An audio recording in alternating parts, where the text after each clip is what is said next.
हमारा बांसगांव जो है आ गया है, तो इसलिए हमारे यहाँ हम भी दावेदारी कर रहे हैं। बाकी हमारे 12-13 भाई बहन और भी कर रहे हैं।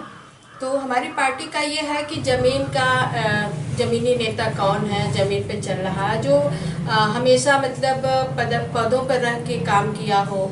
तो हमारी भी यही है कि हमने पद पर रख के बांसगांव में शिक्षा सुरक्षा, और जब हम अनुसूचित के जिलाध्यक्ष थे तो हमने बांसगांव में बहुत काम किया था। हर गांव में मेरे कार्यकर्ता भी हैं, और जहां तक हमने देखा है कि बांसगांव में विधानसभा में हम भी मांगे थे, जो कि अच्छा खासा चल भी रहा था, लेकिन किसी कारणवश नहीं मिला होगा।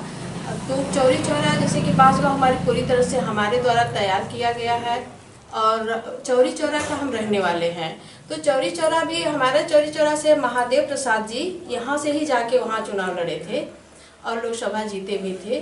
तो मान लीजिए जो बांसगांव का जो लोकसभा है, तो लोकसभा हमारा ऐसा है कि वहाँ पर हमारे जो चमार वोटर हैं 3,80,000 हैं।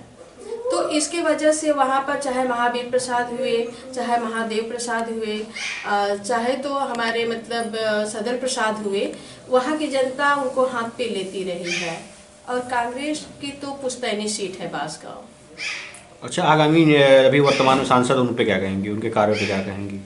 देखिए उनको जो है, जब उनके पिताजी की हत्या हुई थी तो सिंपैथी बस शोभावती देवी को सभी लोगों ने मतलब कर लिया था, और उसके बाद तो ये चाहे पैसे से या बल से, छल से, जैसे भी हो, भाजपा सरकार का जो भी रहा हो, जुमले रहे हों, चाहे झूठे वादे रहे हों, तो भाजपा सरकार का आता रहा। और हमारी जनता जो है, उन्हें तीसरी बार हमारे बांसगांव की जनता ने उनको चुना। लेकिन इस बार अगर हमारी लोकसभा की जनता, अगर जैसे एक होता है महिला है, तो महिला होने के नाते एक होता है कि घर में भी देखते हैं, तो जैसे रोटी अगर हम मेहनत करके गेहूं उगाए और उसको आटा बनाए, उसकी रोटी बनाए, तो अगर रोटी को अगर हम बना के तवे पर रख दिए और रोटी को नहीं पलटेंगे तो रोटी जल जाएगी, वो किसी काम नहीं आएगी। तो इस समय हमारे लोकसभा बांसगांव की जनता जो है पलटना चाहती है, क्योंकि वो विकास चाहती है। और हमारे लोकसभा के मतलब जो भी सांसद हमारे हैं और वहाँ विधानसभा के भी हैं, तो हमारे भाजपा का इस समय विधायक भी हैं, सांसद भी हैं, मुख्यमंत्री भी हैं और हमारे प्रधानमंत्री भी हैं। तो इन लोगों ने बांसगांव में कोई एक अच्छा काम किया हो तो बता दे। जिस तरह से मान लीजिए अभी मानीराम वाला जो रेलवे लाइन बिछा था, महावीर के ज़माने में बिछा था, लेकिन आज तक वो लाइन पूरी नहीं हुई।